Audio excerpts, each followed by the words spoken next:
৫ বছর পর আবারও সরগরম হচ্ছে ঢাকা বিশ্ববিদ্যালয় ক্যাম্পাস। ফিরছে বহুল কাঙ্ক্ষিত ঢাকা বিশ্ববিদ্যালয় কেন্দ্রীয় ছাত্র সংসদ ডাকসু নির্বাচন।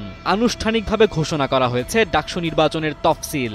ঘোষণা অনুযায়ী আগামী ৯ সেপ্টেম্বর অনুষ্ঠিত হবে ভোট গ্রহণ। নতুন এক ইতিহাসের দিকে হাঁটছে ডাকসু নির্বাচন।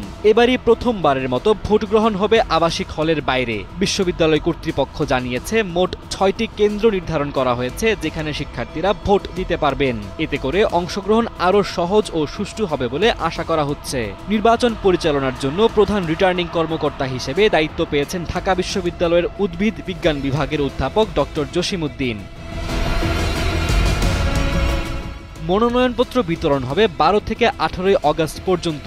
মনোনয়নপত্র গ্রহণের সবশেষ সময় ১৯ আগস্ট। ২১ আগস্ট প্রার্থীদের তালিকা প্রকাশ করা হবে। ২৫ আগস্ট দুপুর ১টা পর্যন্ত মনোনয়ন প্রত্যাহার করা যাবে। আর প্রার্থীদের চূড়ান্ত তালিকা প্রকাশ করা হবে ২৬ আগস্ট।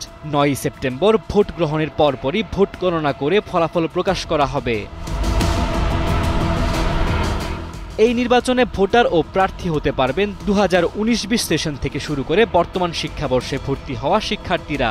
এর আগে সবশেষ ডাকসু নির্বাচন হয়েছিল ২০১৯ সালে, যেখানে দীর্ঘ ২৮ বছর পর ডাকসু নির্বাচন ফিরেছিল ক্যাম্পাসে।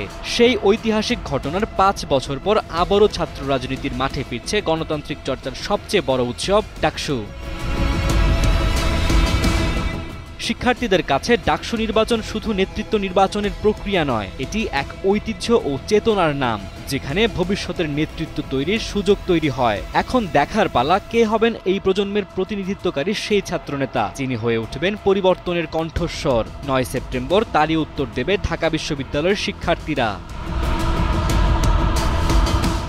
ডেস্ক রিপোর্ট, সময়ের আলো।